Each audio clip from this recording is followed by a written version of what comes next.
Hey, next bit. So things have moved on, as you might imagine. I think from the end of the last video, where we'd finished this wall. Janitha's put a coat of white paint on it, just to give it a coating of something before I clad it, which I'm about to do.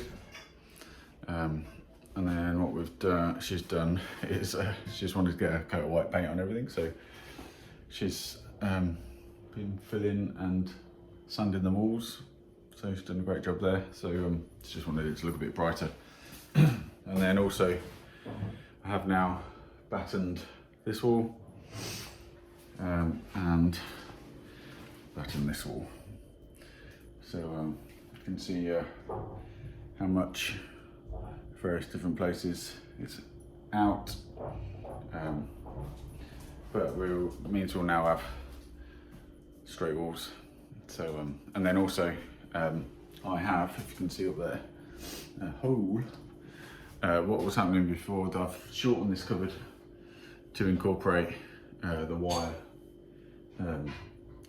that's in that hole. So that wire, that cupboard, is where our consumer unit is, and that's where the mains electricity comes in the house, comes across the road, over the gable end, along the fascia, and then into the top of this window. And the cupboard was like overhanging the window, which Janitha didn't like. And the only reason it was overhanging the window so that I could get the wire into the cupboard. So all I've done is chipped, don't know if you can see that, I've chipped some plaster away and stone away so that we can incorporate it in, and then just shorten the cupboard. So makes a tidy job of that, and there was nothing wrong with the cupboard. I've straightened the doors and stuff like that. Yeah, so also done that. So today is about getting cladding on the wall so that Janitha's got something to paint. I'm moving my work days around this week, so I've got working on this Wednesday, Thursday, and then I'm in Manchester Friday, so I'm getting on with cladding so that she's got something to paint on Friday. So yeah, I'll time lapse it so you can watch it take shape. But yeah, all right, bye.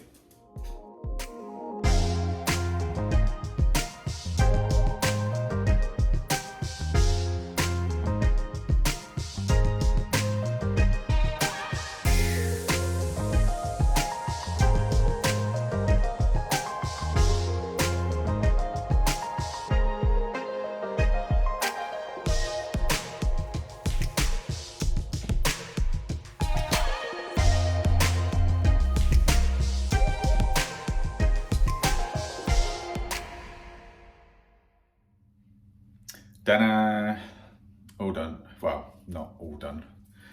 Nearly all done. There we go. When I say nearly all done, I just love it. When this happens, I have somehow managed to be too short. Just two lengths short. We worked it out and thought we got enough, but hey, there we go. Have to go off and get some, but that'll have to wait till the weekend probably, because nearest B&Q is 45 minutes away. So next job is what's the next job? Probably to sort some wiring out, because once I've sorted the wiring out,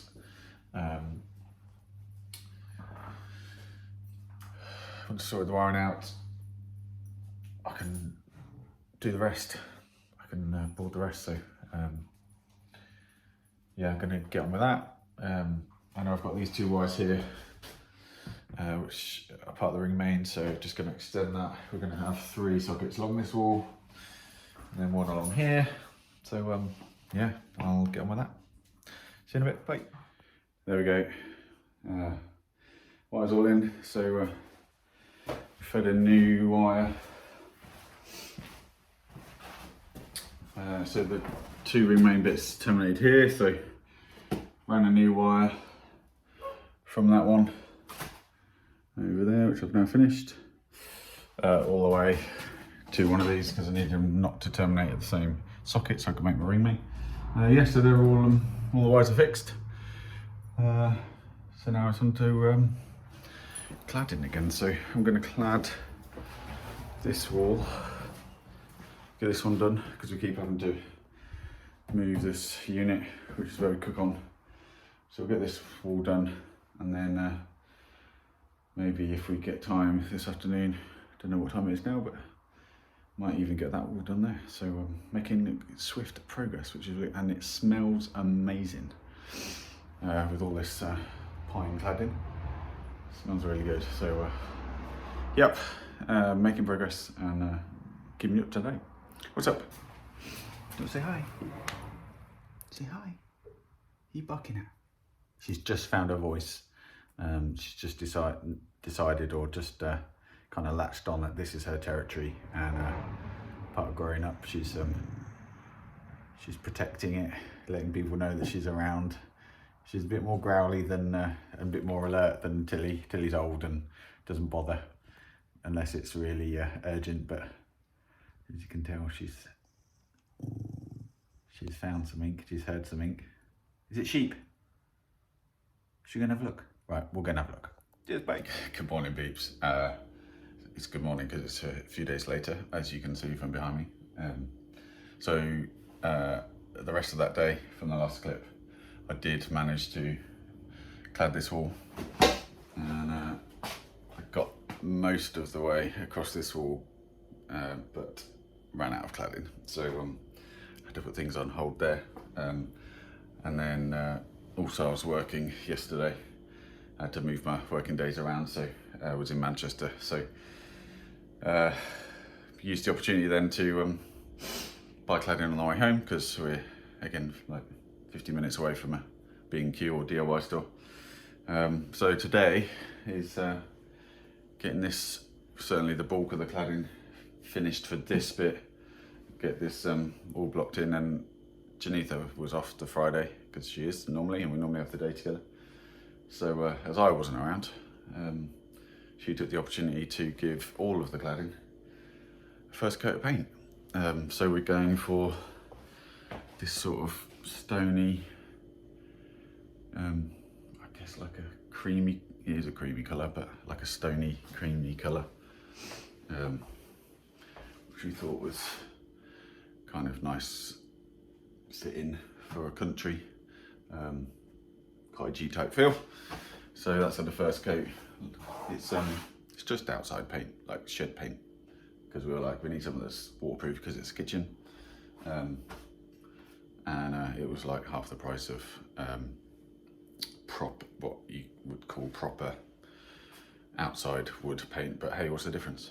I don't know, other than you pay twice as much for it, and the colours are a bit better.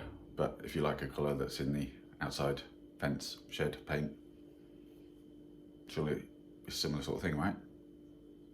We've used it for years. Like for our coffee shop, we used an outside wood paint, and we painted the walls and the ceilings and everything, and it was brilliant. It lasted ages.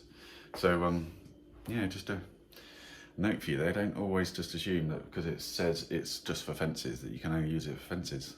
Obviously give it a try. We used testers and stuff and checked it was all right, but it's often a lot more hard wearing than some of the more expensive wood paint, as they say. So it's just a way of getting more money out of you, isn't it, really, I think. So it's all paint and it's all covers wood at the end of the day, and whether it's inside or outside, doesn't matter, does it? So yeah, so I think today I'll get finished on the bulk of the cladding, and Janitha's going to give all this a second coat, I think. I like the way that, the other thing with this kind of fence paint is you kind of still see a lot of the knots and kind of the textures of the wood by using it. So it's not, yeah, it's nice. So yes, today I will finish this. I managed to get the insulation into the wall, so that makes a massive difference from filling the wood as well. So don't know if it's a good idea. Felt like a good idea, so we're doing it. But we'll see. I know that in all of the other rooms, like here and in the main room, there isn't any insulation behind it. So I don't know if there's a reason for that or not, but we'll find out. And if it means that I need to take it off and take the insulation out because there's some help, I don't know, it wicks vapour somehow. Yeah, then we'll cross that bridge when we come to it. But at the moment, we've got some insulation in there, and it's I think going to help. Certainly, obviously with retaining heat. It'll just be whether it sort of helps keep the damp out or not, or whether it makes it worse. But so that's the plan for today. We'll get that done. We're going to try and get most of this half of the kitchen done, so we can get these fridge, freezers, and the larder back out the way. And then we were going to tackle this. We decided we're going to tackle this section here completely separately, because here there's a load of plumbing to do as well as wiring. So we've got to put the sink unit in and move sockets and put a light switch in on this part of the wall, because there's only a light switch over there at the moment, so you have to walk through the kitchen if you're going to bed. You can't turn a light off there, so it'd be really handy just to do that while we're doing it. But that probably means chasing a channel up the wall, which is going to please Geneva. So there we go. That's sort of give you an update of where we're at. It's kind of moved forward quite significantly. But, yeah. So I've finished this little bit. It was a bit less echoey. Now that's on finished in this little bit anyway. But yeah, finished that little section. Got the socket in, which is cool. Managed to make a reasonable, tidy job of trying to match it into a wonky wall.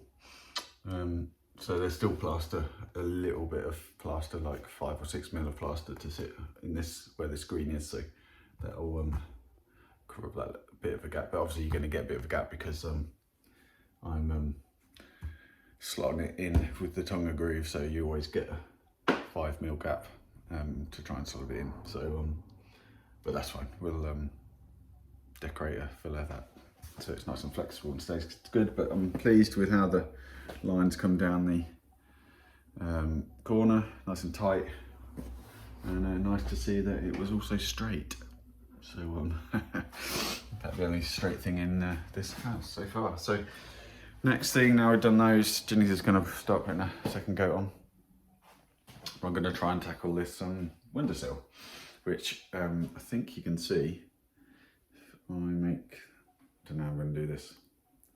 If I try and make the camera level, can you see I've obviously left a lot of lip on the front, and the reason for that is because this windowsill is so far out. Can you see that on your left edge there it's level, but on the right edge it's actually sunken quite a bit, and that's because it dips down on this side quite significantly. So I need to figure that out, level it off, and then I'm just probably, just to make it all tie in, going to use tongue and groove into the windowsill to make it look nice. So yeah, we'll do that now. I think that's close enough, isn't it? So we're good. Just got onto leveling this and we're good from the back. So just thought I'd show you how I've done it really. So just a quick and easy way to make something level that you know is all wonky. So I'm just using this bit of board, and then I'll put the tongue and groove over the top. But all I've done, if I take this board off, because it's roughly cut, is I know that this was the high point, so I've then just screwed 3 holes with some raw plugs because it's stone obviously, and then I've just kept just screwed the screws in until I've got level. So this is obviously not got screwing because this is the high point, but I've got like a 11 mil that on this one. I don't know how much I got on this one, but obviously it's that's the ultra low point, so you can see where it's really low, and this one's kind of in the middle of the two. So so yeah, so now I got it level. I just need to figure out what I'm going to pack this out with. I might use expanding foam because it'll just be quicker, and once it sets, it'll be job done. What I will probably do though, in order to do that, because obviously with expanding foam, it's gonna potentially lift up my bit of wood, is drill a hole next to it, each hole, so that so I'll just use this as the level, and then I'll still drill a hole next to each hole that will hold the board down whilst whatever's underneath. Again, I think I'm going to use expanding foam, but whatever underneath sets. So yeah, I'll do that now, and then I can get on with cladding again. All right, catch you later. Just thought I'd show you that bit. Bye.